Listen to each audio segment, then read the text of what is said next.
बिस्मिल्लाहिर्रहमानिर्रहीम। अस्सलाम वालेकुम स्टूडेंट्स। जी आज हमारा लेक्चर जो है वो एक्सरसाइज नंबर 4.3 के क्वेश्चन नंबर 1 पे है। पहले तो मैं बता दूं कि एक्सरसाइज नंबर 4.3 जो है ये आपके पास इंटीग्रेशन बाय पार्ट्स पे कंसिस्ट करती है, क्योंकि इसकी पूरी एक्सरसाइज को देख के और जैसे कि क्वेश्चन नंबर 1 आपके सामने, इसको देख के हमें आइडिया हो जाएगा इसको एनालाइज करके कि ये क्वेश्चंस ऐसे हैं जिसमें नॉर्मली इंटीग्रेशन में ये होता है कि अगर आपके पास जैसे इस वक्त भी आपके पास दो फंक्शंस दिए हुए हैं, अगर एक फंक्शन को हम एफ ऑफ एक्स मान लें और दूसरे को हम जी ऑफ एक्स मान लें, तो एफ ऑफ एक्स और जी ऑफ एक्स का आपस में कोई ताल्लुक नहीं है। एफ ऑफ एक्स जो है वो आपके पास एक पोलिनोमियल फंक्शन है और जी ऑफ एक्स एक ट्रिग्नोमेट्रिक फंक्शन है। ट्रिग्नोमेट्रिक फंक्शन नॉर्मली हम कोशिश ये करते हैं इंटीग्रेशन में, अगर दो फंक्शंस नहीं हो तो एक दूसरे का डेरिवेटिव बन जाए ताकि हम इंटीग्रेशन आसानी से कर सकें। लेकिन नॉर्मली यहाँ पे आप देख रहे हैं कि एक्स का जो डेरिवेटिव है वो 1 है, यानी कि पोलिनोमियल का डेरिवेटिव पोलिनोमियल में ही आएगा और ट्रिग्नोमेट्रिक फंक्शन के का डिफरेंशिएशन जो है डेरिवेटिव वो ट्रिग्नोमेट्रिक फंक्शन ही होता है। तो दोनों का इस लिहाज से एक दूसरे के साथ ताल्लुक नहीं है और दो डिफरेंट कैटेगरी के फंक्शंस हैं और दोनों को आपने साइमल्टेनियसली इंटीग्रेट करना। तो फिर यहाँ पे और कोई ऑप्शन नहीं बचता हमारे पास सिवाय इसके कि हम इंटीग्रेशन बाय पार्ट्स यहाँ पे अप्लाई करें। तो इंटीग्रेशन बाय पार्ट्स का स्टैंडर्ड जो फॉर्मूला होता है वो मैं यहाँ पे आपको लिख देती हूँ। इस पे नॉर्मली होता ही ये है कि आपके पास दो डिफरेंट फंक्शंस दिए होते हैं और वो आपस में प्रोडक्ट हो रहे होते हैं और आपने उनको इंटीग्रेशन बाय पार्ट्स के फार्मूले से करना होता है। अब इसमें सबसे पहले मैं ये बता दूं कि इन दोनों फंक्शंस में से एक फंक्शन को आपने इस पूरे फॉर्मूले के अंदर एक फंक्शन का आपने लेना होता है जी डेरिवेटिव और एक फंक्शन को आपने इंटीग्रेशन में रखना होता है। ठीक है, अब क्वेश्चन टू क्वेश्चन वेरी करेगा कि आपने किस फंक्शन को डिफरेंशिएशन में रखना है। फॉर एग्जांपल अगर मैं कहूँ कि एफ ऑफ एक्स जो है इसको हम डिफरेंशिएशन में रखेंगे और जी ऑफ एक्स जिस फंक्शन को मानेंगे इसको हम इंटीग्रेशन में रखेंगे। ठीक है, अब किस तरह से इस चीज़ को कैसे जज किया जाता है? नॉर्मली ये होता है कि हम हमारे पास जिन फंक्शंस को, कुछ फंक्शंस ऐसे होते हैं कि उन्हें इन डिफरेंशिएशन, देखिए डिफरेंशिएशन और इंटीग्रेशन हर फंक्शन की पॉसिबल है। जैसे इस वक्त आपके पास क्वेश्चन नंबर 1 और 2 दोनों में दो अलग अलग फंक्शंस हैं, एक पोलिनोमियल फंक्शन और एक आपके पास ट्रिग्नोमेट्रिक, दोनों के हमें डेरिवेटिव भी आता है और हमें इंटीग्रेशन भी आती है। ठीक है, तो लेकिन समटाइम्स ये होता है कि डिफरेंशिएशन किसी फंक्शन की करना ज़्यादा आसान होता है एज़ कम्पेयर टू कि हम उसको इंटीग्रेट करें। ठीक है, इसी तरह से किसी फंक्शन की इंटीग्रेशन बहुत आसान होती है एज़ कम्पेयर टू उसकी डिफरेंशिएशन के। तो ये आप उस वक्त क्वेश्चन की स्टेटमेंट देख के, फंक्शंस को देख के एनालाइज करेंगे कि आपको किस फंक्शन को उस वक्त की सिचुएशन के मुताबिक डिफरेंशिएशन में रखना है और किस फंक्शन को इंटीग्रेशन में रखना है। तो आपने फॉर्मूला मैं आपको बता दूं, आपने फॉर्मूला ऐसे रखना है कि इसका फॉर्मूला ये होता है कि जिस फंक्शन को आपने डिफरेंशिएशन में रखा है वो आपका एज इट इज़ रहेगा, जिसको इंटीग्रेशन में रखा है उसको आपने एक दफ़ा इंटीग्रेट कर देना माइनस, फिर आपने इंटीग्रेशन का साइन डालना और जहाँ इंटीग्रेशन का साइन होता है उसके साथ dx लाजमी होता है। और इस ब्रैकेट के अंदर क्या होता है, इस ब्रैकेट के अंदर कुछ फंक्शन होता है और फंक्शन में से एक तो यही वाला फंक्शन जिसकी आपने पहले इंटीग्रेशन की थी उसकी दोबारा यहाँ पे इंटीग्रेशन कर दें मल्टीप्लाइड बाय जो एफ ऑफ एक्स है फंक्शन उसकी आप यहाँ पे कर दें जी डिफरेंशिएशन। अब ये जो कंप्लीट फार्मूला है इसमें आप ये देख रहे होंगे कि मैंने आपको स्टार्ट में बता दिया था कि मैं एफ ऑफ एक्स को डिफरेंशिएशन में रखूंगी, तो राइट हैंड साइड पे आप यहाँ पे ऑब्जर्व कर सकते हैं कि जहाँ कहीं डेरिवेटिव लिया है वो सिर्फ और सिर्फ मैंने एफ ऑफ एक्स का लिया है, जी ऑफ एक्स की कहीं डिफरेंशिएशन नहीं की, और जहाँ कहीं इंटीग्रेशन ली है मैंने जी ऑफ एक्स की ली है। देखिए यहाँ पे भी मैंने जी ऑफ एक्स को इंटीग्रेट किया और यहाँ पे भी मैंने जी ऑफ एक्स को इंटीग्रेट किया। तो ये आपने क्वेश्चन को देख के अंदाज़ा लगाना। अब यही फॉर्मूला हम अप्लाई करते हैं अपने इस क्वेश्चन के ऊपर। इसमें आपने खुद सोचना है कि आपको डिफरेंशिएशन किसकी आती है और इंटीग्रेशन किसकी आती है। देखिए जहाँ तक एक्स का ताल्लुक है तो इसकी इंटीग्रेशन डिफरेंशिएशन दोनों हमें आती हैं, और जहाँ तक सेकेंड स्क्वायर एक्स का ताल्लुक है तो इसकी इंटीग्रेशन जो है सेकेंड स्क्वायर की डायरेक्ट इंटीग्रेशन जो है वो tan x होती है। ठीक है जी, और जहाँ तक इसका डिफरेंशिएशन का ताल्लुक है तो सेकेंड स्क्वायर एक्स की डिफरेंशिएशन बनेगी 2 second square x tan x। ये इसकी डायरेक्ट डिफरेंशिएशन मैंने लिख दिया। अब आप खुद देख रहे हैं कि आपको क्या रखना है, ये आपने खुद फैसला करना है कि आपको क्या रखना है, कौन सा मतलब साइन एक्स सेकेंड को इंटीग्रेशन में रख के हमारा क्वेश्चन ज़्यादा आसान हो जाएगा या डिफ्रेंसिएशन में रख के, क्योंकि नॉर्मली ये होता है कि समटाइम्स हमारा गलत डिसीजन जो होता है वो हमारे क्वेश्चन को एक्सपैंड करता है। देखिए इंटीग्रेशन का मतलब ये होता है कि हमने अपने क्वेश्चन को शॉर्ट करना है, एक्सपैंड नहीं करना। तो आपने ज़रा सी अगर आपने सही तरह से सिलेक्शन ना की डिफ्रेंसिएशन में किसको रखना है और इंटीग्रेशन में, तो फिर आपका क्वेश्चन श्रिंक होने के बजाय एक्सपैंड हो जाएगा। अच्छा जी, सबसे पहले तो हम यहाँ पे ये डिसाइड करते हैं कि हमने किसको एफ ऑफ एक्स में रखना है और किसको जी ऑफ एक्स में रखना है। देखिए यहाँ पे मैं जी ऑफ एक्स में रख रही हूँ सेकेंड स्क्वायर एक्स को, क्योंकि इसकी इंटीग्रेशन आसान है, मतलब इसकी इंटीग्रेशन डायरेक्ट सिर्फ tan एक्स होती है। लेकिन अगर मैं इसकी डिफ्रेंसिएशन करती हूँ सेकेंड की, तो इसकी डिफ्रेंसिएशन एक्सपैंड हो जाती है, मतलब इसमें दो ट्रिग्नोमेट्रिक फंक्शन आपके पास आ जाते हैं। ये देखिए जी, दो ट्रिग्नोमेट्रिक फंक्शन आ जाते हैं, यानी कि इसकी डिफ्रेंसिएशन होती है ये। अब ये देखिए इसके अंदर सीकेंड से भी आपको कोप करना है और tan से भी आपको निपटना है। तो मतलब आपका और x तो आपको पता है, फिर अगर आप सीकेंड को रखेंगे डिफरेंशिएशन में तो x को आपको रखना पड़ेगा इंटीग्रेशन में। और x को इंटीग्रेशन में रख के नुकसान ये होगा कि देखिए जब x का डेरिवेटिव होता है जी 1, जबकि x की इंटीग्रेशन होती है x स्क्वायर बाई 2। इससे एक नुकसान ये होगा कि x को इंटीग्रेशन में रखने से फॉर्मूले तो हमें दोनों के आते हैं, लेकिन x फंक्शन को अगर आप डिफरेंशिएशन में रखेंगी तो वो एक स्टेप के बाद आपकी जान छूट जाएगी एक फंक्शन से। ठीक है, दोनों फंक्शंस में से एक फंक्शन से आपकी जान छूट जाएगी। जबकि अगर आप x को इंटीग्रेशन में रखते हैं तो इंटीग्रेशन में रखने से x ख़त्म नहीं होगा, x वाला फंक्शन जो है, यानी कि अगर आपने इस वक्त x को f ऑफ x कहा हुआ है तो ये फंक्शन मज़ीद पावर के साथ एक बढ़ता चला जाएगा। यानी कि आप, अच्छा एक और चीज़ भी होती है कि बाय पार्ट्स इंटीग्रेशन में हमारा टारगेट ये भी होता है कि अगर आपको दो फंक्शंस का प्रोडक्ट दिया हुआ है तो आप ऐसा फॉर्मूला लगाएं, मतलब इस तरह की सिलेक्शन करें कि आपके पास एक दफ़ा बाय पार्ट्स लगाने के बाद आपके पास दो फंक्शंस में से एक फंक्शन रह जाए और एक फंक्शन ख़त्म हो जाए। तो देखिए इस केस में एक और फ़ायदा भी है कि अगर हम सेकेंड एक्स को इंटीग्रेशन में रखते हैं तो एक तो ये कि इसका आंसर tan x आता है, जो कि दो ट्रिग्नोमेट्रिक फंक्शन नहीं आते हैं। लेकिन अगर आप सेकेंड को वो रखती हैं डेरिवेटिव में तो दो ट्रिग्नोमेट्रिक फंक्शन आते हैं, एक ये नुकसान है। दूसरा ये है कि x को अगर आप डेरिवेटिव में रखते हैं तो x से निजात मिल जाएगी आपको, ये फंक्शन खत्म हो जाएगा। यहाँ पे अगले स्टेप में एक दफ़ा बाय पार्ट्स लगाने के बाद इसका डेरिवेटिव लेके ये खत्म हो जाएगा और सिर्फ आपको tan x नजर आएगा। जबकि अगर आप x को रखेंगे इंटीग्रेशन में तो x खत्म नहीं होगा बल्कि मजीद हायर पावर के साथ आपके सामने आ जाएगा। तो इसमें फिर आप इस तरह से कीजिए कि हमने जो इस वक्त सिलेक्शन रखी हुई है कि x को हम रखेंगे डेरिवेटिव में, ये हमारा बिल्कुल सही डिसीजन है। हम x को रखेंगे डेरिवेटिव में यानी कि f ऑफ x में, और सेकेंड स्क्वायर को रखेंगे इंटीग्रेशन में। तो फॉर्मूला अप्लाई करते हैं, x जी आपका रहेगा एज इट इज़ और सेकेंड स्क्वायर x की आप करेंगे इंटीग्रेशन, माइनस इंटीग्रेशन का साइन होगा, एक बार फिर सेकेंड स्क्वायर x की इंटीग्रेशन हो जाएगी और मल्टीप्लाइड बाय, इस तरह से ब्रैकेट डाल दें, मल्टीप्लाइड बाय इसके अंदर x का हो जाएगा जी डेरिवेटिव और बाहर dx। ठीक है जी, अब इसमें सेकेंड स्क्वायर x की इंटीग्रेशन डायरेक्ट होती है जी tan x माइनस यहाँ भी tan x और x का डेरिवेटिव वैसे ही 1 और साथ में dx। ये देखें जी x tan x माइनस आपके पास सिर्फ बचा tan x की इंटीग्रेशन। अब tan x की जो इंटीग्रेशन होती है, देखिए tan को अगले स्टेप पे मैं लिख सकती हूँ साइन ओवर कॉस लिख सकती हूँ। तो आप यहाँ से देख लें कि कॉस का डेरिवेटिव ऊपर पड़ा हुआ है, लेकिन इसमें कमी है तो माइनस की कमी है, एक माइनस लगा दें बाहर प्लस हो जाएगा। नीचे वाले का डेरिवेटिव अगर ऊपर पड़ा हुआ है नीचे वाले फंक्शन का तो ये ln हो जाता है, यानी कि ln ऑफ कॉस x आपके पास हो जाएगा। दैट्स ऑल, ये आपका क्वेश्चन कंप्लीट हो गया यहाँ पे। यानी कि आपने एक ही दफ़ा बाय पार्ट्स, अच्छा बाय पार्ट्स जो है का फॉर्मूला एक से ज़्यादा दफ़ा भी क्वेश्चन में अप्लाई हो सकता है, लेकिन मैंने यहाँ पे आप ये देख रहे हैं सिर्फ इसी स्टेप में एक ही दफ़ा लगाया और हमारा उसके बाद क्वेश्चन सॉल्व हो गया है, क्योंकि एक दफ़ा ही बाय पार्ट्स लगाने के बाद आपने यहाँ पे देखा कि आपका अकेला एक फंक्शन रह गया tan का, और जो x पोलिनोमियल फंक्शन था वो ख़त्म हो गया जी।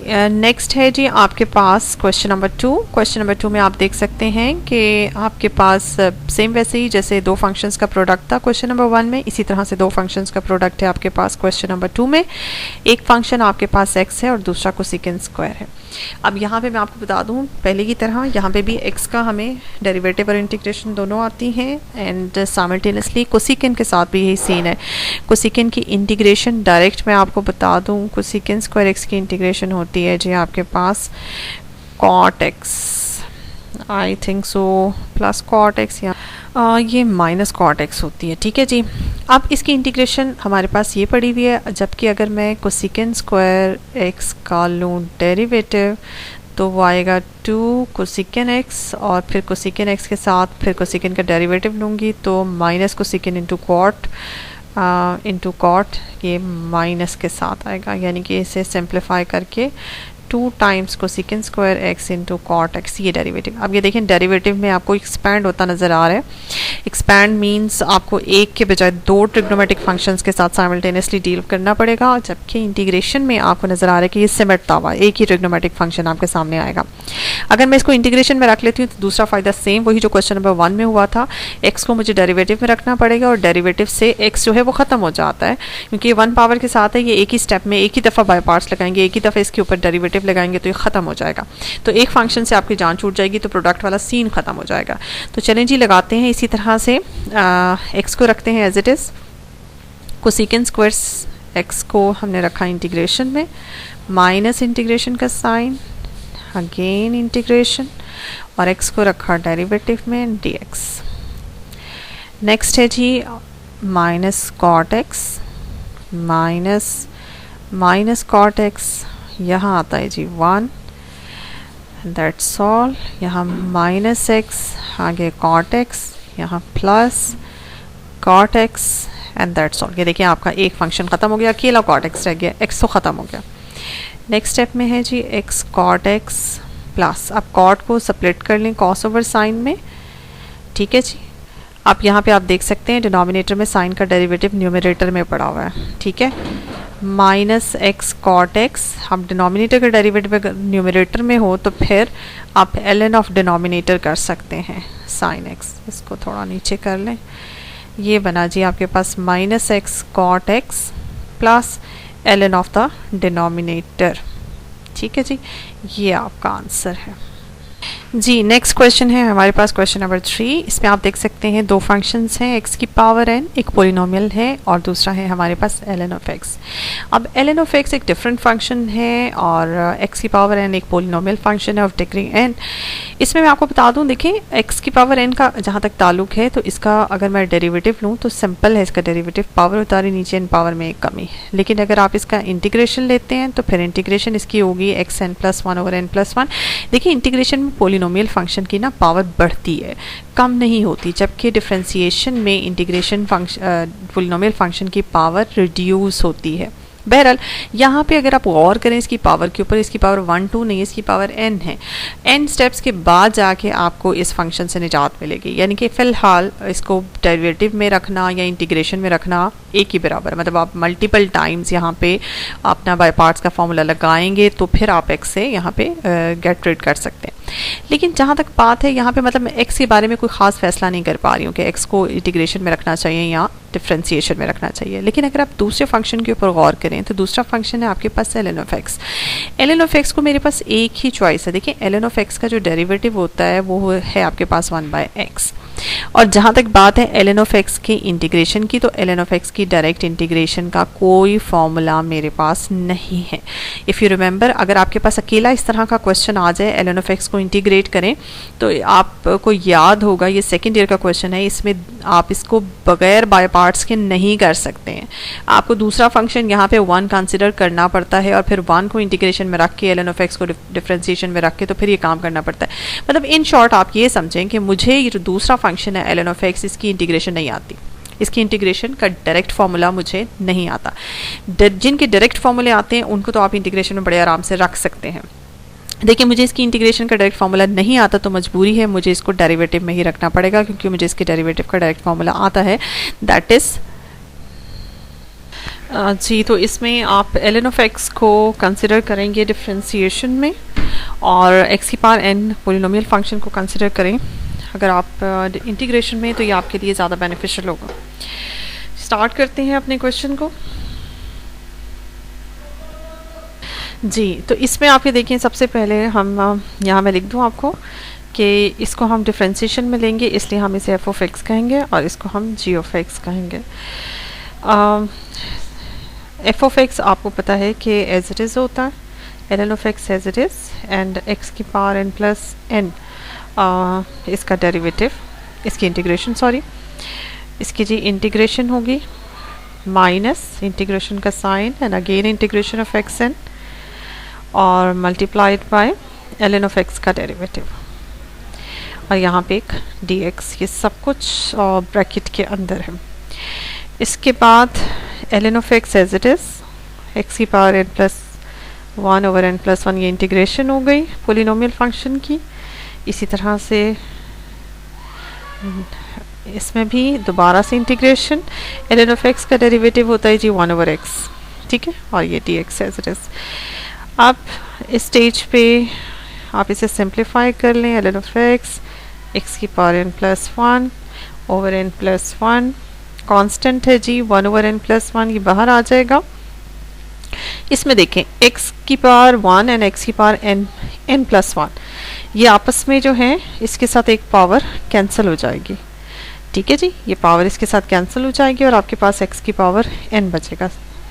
अब यहाँ देखें इस केस में एल एन ऑफ एक्स को इंटीग्रेशन में डिफ्रेंसिएशन में लेने का फ़ायदा हुआ, हमारे पास दो में से एक फंक्शन बच गया इंटीग्रेशन में, जिसको हम इजीली जो है वो इंटीग्रेट कर सकते हैं, कोई मुश्किल नहीं है एक्स की पावर n को इंटीग्रेट करना। ये देखें जी एक्स की power n plus 1 over n plus 1, that's all. ये है जी आपकी बाय पार्ट्स इंटीग्रेशन का आंसर जी। नेक्स्ट स्टेप पे नेक्स्ट क्वेश्चन है हमारा question number 4 and question number 4 में आपके सामने अगेन दो फंक्शंस हैं, एक एक्स स्क्वायर पॉलिनोमियल, दूसरा trigonometric inverse trigonometric function.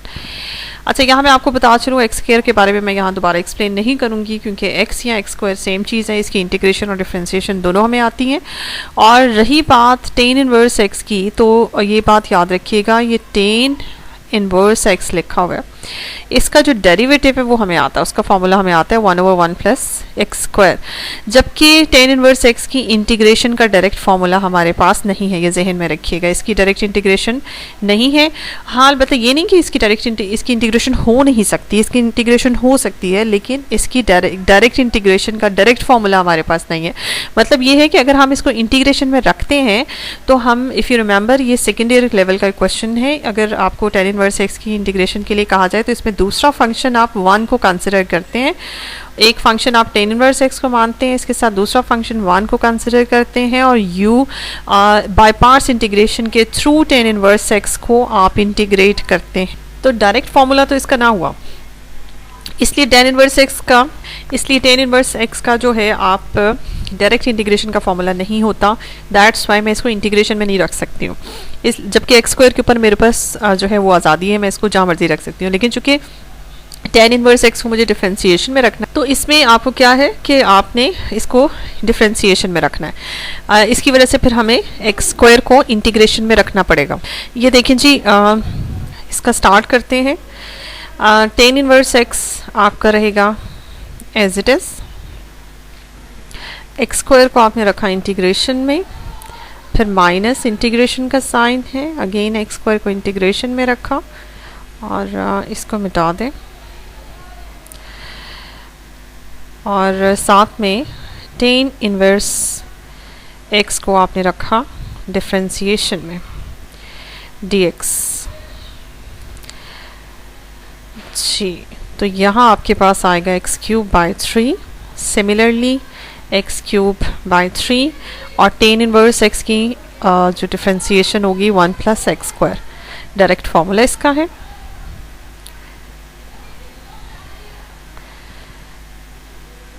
One by 3 को कॉमन निकाल लेंगे और x cube over 1 plus x square. अब ये जो फ्रैक्शन आपके पास आई है, ये फ्रैक्शन आपके पास इम्प्रॉपर फ्रैक्शन है, यानी कि आपके न्यूमरेटर की पावर ज़्यादा है, डिनोमिनेटर की कम है। इसको रफ में जाके पहले डिवाइड कर लें, एक्स क्यूब को रख के 1 प्लस एक्स स्क्वायर से डिवाइड कर लें, ये आपके पास आएगा x cube plus, just wait, x cube plus x over subtract करेंगे कि कैंसल आउट हो जाएगा माइनस एक्स, यानी कि इसकी फ्रैक्शन से जो हमारे पास आता है वो आता है न्यूमरेटर में x minus x over 1 plus x square, यानी कि आपने डिवाइड करने के बाद का आंसर लिखा। ये देखिए जी, डिवीजन के बाद हमारे पास दो हिस्से बन जाते हैं इस इंटीग्रेशन के, x over 1 plus x square. जो पहला पार्ट है इसकी इंटीग्रेशन तो बहुत सिंपल है, ये एक्स स्क्वायर बाई 2 हो जाएगी, जबकि दूसरे पार्ट में आपको ये देखना है कि न्यूमरेटर में x है और डिनोमिनेटर में 1 प्लस एक्स स्क्वायर। अब 1 प्लस एक्स स्क्वायर की होल पावर जो इस पोलिनोमियल की है, यानी कि डिनोमिनेटर में जो फंक्शन है उसकी होल पावर 1 है, इसलिए न्यूमरेटर में नहीं जा सकता। अब चूंकि ये न्यूमरेटर में नहीं जा सकता, बस आपको ये देखना है कि इसका डेरिवेटिव तो कहीं ऊपर नहीं है। देखिए 1 प्लस एक्स स्क्वायर का जो डेरिवेटिव है वो 2x होता है। अब न्यूमरेटर में x तो है लेकिन 2 की कमी है, तो आप 2 से मल्टीप्लाई और डिवाइड कर दें, तो ये देखें 2x over 1 plus x square. अब डिनोमिनेटर का डेरिवेटिव ऊपर मौजूद है, आप डिनोमिनेटर के फंक्शन का ln ले सकते हैं। ये आपके पास है x cube by 3 tan inverse x। ये देखिए जी, नेक्स्ट स्टेप में जो इसका आंसर आएगा, ये आपका हिस्सा इंटीग्रेशन से बाहर निकल गया, ये भी इंटीग्रेशन कंप्लीट हो गई है। अब सिर्फ इस हिस्से की इंटीग्रेशन रह गई है। इसकी इंटीग्रेशन का आंसर मैं ये साइड पे लिख देती हूँ। इसकी इंटीग्रेशन का आंसर है ln of 1 plus x square. Next page पे चलते हैं। ये है जी आपके पास ln of 1 plus x square. तो फाइनल आंसर जो है वो, इसमें बेशक आप कांस्टेंट ऐड कर लें, तो ये है जी आपके पास फाइनल आंसर। जी नेक्स्ट है जी हमारे पास क्वेश्चन नंबर 5। क्वेश्चन नंबर 5 में देखें जी, आपके पास जो क्वेश्चन है जिसकी आपने इंटीग्रेशन करनी है, ये है आपके पास सेकेंड क्यूब एक्स और ये सिंगल फंक्शन है, इसके साथ कोई दूसरा फंक्शन यहाँ पे मौजूद नहीं है। तो ये क्वेश्चन आपके सामने है, चूँकि हमारी एक्सरसाइज है जिसमें हमने बाय पार्ट्स क्वेश्चन करने हैं, मतलब जो भी क्वेश्चंस होंगे उन्हें बाय पार्ट्स के तरीके से करना है। अब इस क्वेश्चन में आपको फर्स्ट ऑफ ऑल तो ये अगर सिंपल सेकंड होता तो उसकी इंटीग्रेशन जैसे हम सब जानते हैं कि डायरेक्ट होती है ln of second plus tan, लेकिन ये सेकंड की पावर जो है यहाँ पे आपके पास 3 है first of all. And second ये है कि इसके साथ कोई दूसरा फंक्शन हमें नज़र नहीं आ रहा। नॉर्मली हमें दो फंक्शंस का प्रोडक्ट नज़र आता है, एक को हम f(x) और एक को g(x) कहते हैं, लेकिन यहाँ पे ऐसा कुछ नहीं है। इसके साथ हमेशा एक बात याद रखिएगा, इस तरह का एक और क्वेश्चन भी है जो नेक्स्ट हम इंशाल्लाह करेंगे, लेकिन इस क्वेश्चन में आपको बहुत से क्वेश्चन ऐसे होते हैं जिसमें आपको एक ही फंक्शन नज़र आता है और उसका दूसरा फंक्शन जो है हम 1 को इज्यूम कर लेते हैं। जैसे कि मैंने आपको अभी पिछले क्वेश्चन में मिसाल दी थी, अगर सिंपल ln ऑफ x की इंटीग्रेशन आपको आ जाए तो आपने इसको बाय पार्ट्स के तरीके से ही इंटीग्रेट करना है और इसमें दूसरे फंक्शन को 1 कंसिडर करना है और एक फंक्शन आपके पास ln ऑफ x है और 1 को आपने हमेशा इंटीग्रेशन में रखना है, यानी कि g(x) इसको कंसिडर करेंगे और ln ऑफ x को f(x) डिफरेंशिएशन में कंसिडर करेंगे। लेकिन अगर आपके पास ये ट्रिग्नोमेट्रिक फंक्शन जैसे इस वक्त ये आपके पास है, इसके साथ हमें दूसरा फंक्शन 1 एज्यूम करने की ज़रूरत नहीं है, क्योंकि इसकी जो पावर है हम उसको यूटिलाइज करेंगे।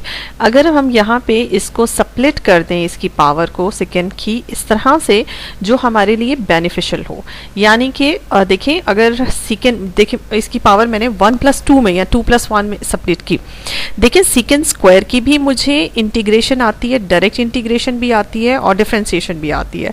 और रही बात इस सेकंड की, तो मुझे इसकी डायरेक्ट इंटीग्रेशन भी आती है और इसकी डिफरेंशिएशन भी आती है। अब मैंने इसकी पावर को इस तरह से स्प्लिट कर लिया कि इसके जो दो हिस्से बने वो दोनों हिस्से मेरे लिए इजी टू यूज़ थे या मेरे लिए बेनिफिशियल थे। बस यहाँ पे आपने फिलहाल तो ये छोटी सी पावर है, 3 पावर है, इसके अलावा अगर हायर पावर्स भी आ जाती हैं तो आपने पावर को इस तरह से स्प्लिट करना है कि दो हिस्से जो हैं वो आपके काम के हो। अब ये देखिए इसमें किसको डिफरेंशिएशन में और किसको इंटीग्रेशन में रखना है, तो यहाँ पे आप सेकेंड स्क्वायर को, क्योंकि इसका अगर आप डेरिवेटिव लेते हैं तो डेरिवेटिव हमें आता तो है लेकिन डेरिवेटिव में ये एक्सटेंड हो जाएगा, खुल जाएगा, इसमें सेकेंड भी इन्वॉल्व होगा और इसमें tan भी इन्वॉल्व होगा।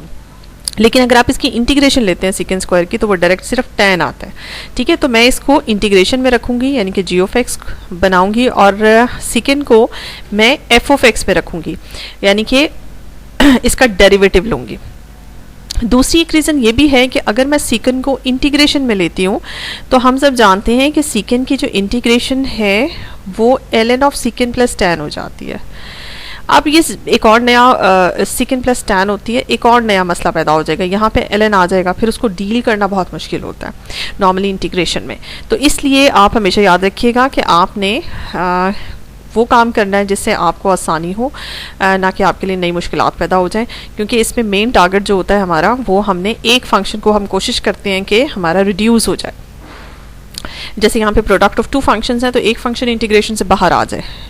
अच्छा जी, एफ ऑफ एक्स को आपने एज इट इज़ रखा, सीकेंड एक्स सीकेंड स्क्वायर को आपने किया integrate, minus again secant square को किया इंटीग्रेट, मल्टीप्लाइड बाय सीकेंड को करेंगे डिफरेंशिएट dx। अब सीकेंड स्क्वायर की डायरेक्ट होती है जी tan x, यहाँ भी tan x, और सीकेंड की डिफरेंशिएशन होती है सीकेंड इंटू tan। ठीक है जी। नेक्स्ट स्टेप में सीकेंड x tan x minus सीकेंड x and tan square x। उसके बाद आप ऐसा करें कि इसमें, क्योंकि अब आपके अगेन दो फंक्शन बन गए हैं, ठीक है, मतलब आपके पहले इनिशियली दो फंक्शन थे, उसमें आपने एक दफ़ा बाय पार्ट्स लगाया और कोशिश की कि एक फंक्शन ख़त्म हो जाए, इंटीग्रेशन से बाहर निकला, यानी कि इंटीग्रेशन के अंदर आपको सिर्फ एक ट्रिग्नोमेट्रिक फंक्शन या कोई भी एक फंक्शन नजर आए। यहाँ पे स्टिल वही सिचुएशन है कि आपको दो ट्रिग्नोमेट्रिक फंक्शन इंटीग्रेशन के अंदर नजर आ रहे हैं। देखिए, एक तरीका तो ये है कि आप इसको एक बार फिर बाय पार्ट्स लगा दें, लेकिन दूसरा तरीका ये है, अगर हम बाय पार्ट्स भी लगाते, अच्छा बाय पार्ट्स लगाने से पहले देखें कि क्या बाय पार्ट्स से पहले क्या डायरेक्ट इंटीग्रेशन यहाँ पे हो रही है, यानी कि एक फंक्शन जो आपके पास सीकेंड एक्स है और दूसरा tan स्क्वायर एक्स है, इनमें से अगर एक फंक्शन को a और दूसरे फंक्शन को मैं b मान लूँ, दोनों में से कोई एक दूसरे की क्या इंटीग्रेशन डिफरेंशिएशन है। अब tan की अगर मैं डिफरेंशिएशन की बात करती हूँ तो उसकी डिफरेंशिएशन सीकेंड स्क्वायर है, जो कि ए फंक्शन उसकी डिफरेंशिएशन का कैरेक्टर सेटिस्फाई नहीं करता। और अगर मैं सीकेंड की डिफरेंशिएशन की बात करती हूँ तो उसकी डिफरेंशिएशन सीकेंड इंटू tan होती है, तो बी उसके लिए डिफरेंशिएशन का काम नहीं करता, इसलिए ये दोनों एक दूसरे के डेरिवेटिव नहीं है, यहाँ पे पावर रूल नहीं लग सकता। अब हमें क्या है, दूसरा ऑप्शन क्या है, दूसरा ऑप्शन ये हमारे जहन में आता है कि हम इसको अगेन एक दफ़ा फिर बाय पार्ट्स लगा दें, लेकिन बाय पार्ट्स आप यहाँ पे ना लगाएं, मतलब बाय पार्ट्स लगाने से आपको ज़ाहिर है, आप बाय पार्ट्स लगाना आसान काम नहीं है, आपका एक एक्सपैंड हो जाता है क्वेश्चन। बाय पार्ट्स लगाने से पहले मेरे ख्याल से हम यहाँ पे कोई और ट्रिक, अलजेब्राइक ट्रिक यहाँ पे इस्तेमाल करते हैं, यूज़ करते हैं, जिससे हमारे क्वेश्चन जो है वो आसान हो जाए। हो सकता है, ऑलवेज पॉसिबल नहीं होता कि हमारा कोई भी अलजेब्राइक ट्रिक लगाने से हमारा क्वेश्चन आसान हो जाए, लेकिन मोस्ट ऑफ द टाइम ये आसान हो जाता है हमारा क्वेश्चन। जैसे इस वक्त मैं अगर इस tan स्क्वायर को स्प्लिट कर लूँ सीकेंड में, तो देखें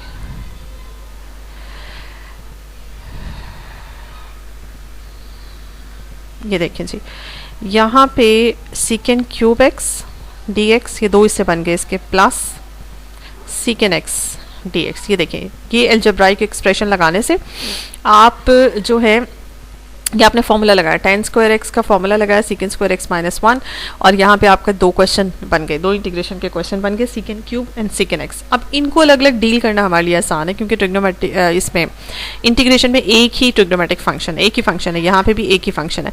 अब सीकेंड एक्स की हमें इंटीग्रेशन डायरेक्ट आती है, लेकिन सीकेंड क्यूब की नहीं आती है, लेकिन अगर आप और करें तो ये आपके पास ओरिजिनल क्वेश्चन वापस आ गया। ये देखें जी, ये देखें, ये तो ओरिजिनल क्वेश्चन आपके पास वापस आ गया। अगर आप ओरिजिनल क्वेश्चन को आई कंसिडर कर लें तो लेफ्ट हैंड साइड पे आपका आई ही चल रहा है, ठीक है, यानी कि सब कुछ जो है उसके लेफ्ट हैंड साइड पे आपके पास सीकेंड क्यूब चल रहा है, ठीक है। अच्छा जी, ये है जी आपके पास लेफ्ट हैंड साइड पे आई। अब नेक्स्ट स्टेप में आप क्या करेंगे, माइनस इस पूरे को आप आई कह देंगे, ठीक है, प्लस इसका आंसर है जी ln of सीकेंड x plus tan x, ठीक है जी। अगले स्टेप में आई इधर शिफ्ट कर देंगे और 2i बन जाएगा, ठीक है, वही सब कुछ राइट हैंड साइड पे, और फिर बाद में आई का आंसर निकालेंगे 2 को इधर शिफ्ट करके, that is equals to secant x plus secant x tan x plus 1/2 ln of secant plus tan।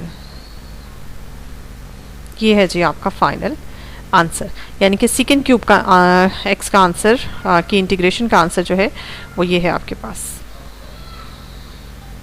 Ji. Next है क्वेश्चन नंबर 6। बिल्कुल जैसे सीकेंड क्यूब था वैसे ही हमने कोसेकेंड क्यूब को भी डील करना है। इसके भी और कोई सेम वही लॉजिक्स रीजंस जो मैंने सेकेंड क्यूब के लिए दी थी वही यहाँ पे कोसेकेंड क्यूब के लिए। आप इसकी पावर भी ऐसे ही रिड्यूस करेंगे कोसिकेन स्क्वायर और कोसिकेन में। ठीक है जी। अब यहाँ पे अगर आप सिर्फ कोसिकेन की बात करें और कोसिकेन स्क्वायर की बात करें तो कोसिकेन स्क्वायर की डायरेक्ट इंटीग्रेशन हमें आती है, ये होती है जी माइनस कॉट एक्स। ठीक है। और अगर इसकी डिफ्रेंसिएशन की बात करें तो वो भी हमारे लिए पॉसिबल है, हमें आती है, इसके लिए कोई आसान मतलब मुश्किल काम नहीं है। और जहाँ तक कोसिकेन की बात है तो कोसिकेन एक्स की जो इंटीग्रेशन है वो उसका डायरेक्ट फार्मूला भी हमें आता है, that is ln of cosecant minus cot होता है। ठीक है। तो अब यहाँ पे है क्या, अब कोसिकेन को वही वाली टेक्निक हम लगाएंगे। कोसिकेन को अगर आप डायरेक्ट इंटीग्रेशन में रखते हैं जैसे हमने यहाँ पे रखा तो इसका फॉर्मूला सिंपल है, लेकिन अगर आप कोसिकेन को डिफरेंशिएशन में रखते हैं तो डिफरेंशिएशन में इसका कोसिकेन और कॉट दोनों आते हैं, तो इसलिए हमें वो वाला फॉर्मूला यूज़ करना है जिसमें ये हम ज़्यादा हमारे पास ट्रिग्नोमेट्रिक फंक्शन डिफरेंट ना आए। इसको आप इंटीग्रेशन में रखेंगे और इसको आप डिफरेंशिएशन में रखेंगे। और वैसे भी इसकी डिफरेंशिएशन में चूंकि ln इन्वॉल्व हो जाता है तो हमें ln से बचना है। ठीक है। ln को डील करना आसान नहीं होता इंटीग्रेशन में। अच्छा जी, इसको हमने रखना है इंटीग्रेशन में g ऑफ x में, और इसको हमने रखना है डिफरेंशिएशन में जी। Cosecant as it is and cosecant square x का integration minus again cosecant square x की इंटीग्रेशन एंड कोसिकेन x का डेरिवेटिव एंड dx। नेक्स्ट है जी कोसिकेन x और minus cot x and cosecant की माइनस कोसिकेन इंटू कॉट।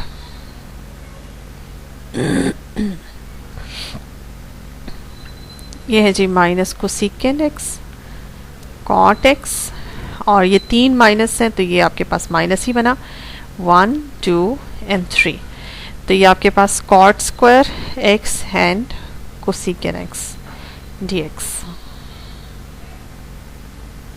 अच्छा जी, next step में minus cosecant x cot x as it is minus, और वही टेक्निक कोसिकेन को हम कॉट को हम कोसिकेन में कन्वर्ट करेंगे जो कि बनेगा cosecant square x minus 1 and cosecant x dx। यहाँ से दो आपके पास हिस्से बनेंगे इंटीग्रेशन के, एक बनेगा कोसिकेन क्यूब x और एक बनेगा आपके पास सिंपल कोसिकेन x dx।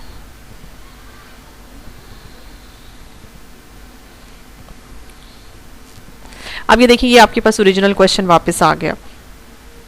इसको हम लेफ्ट साइड पे ले जाएंगे आई कंसिडर करके, तो लेफ्ट साइड पे 2i आ जाएगा अगर हम शुरू से अपने ओरिजिनल क्वेश्चन को आई कंसिडर कर रहे हैं, और राइट हैंड साइड पे कोसिकेन इंटू कॉट आएगा, और यहाँ पे इसकी इंटीग्रेशन हो जाएगी जी ln of cosecant minus cot. Next step में 2 को हम राइट हैंड साइड पे शिफ्ट कर देंगे, -1/2 cosecant x cot x plus 1/2 ln of cosecant minus cot x। ये है जी हमारे पास फाइनल आंसर।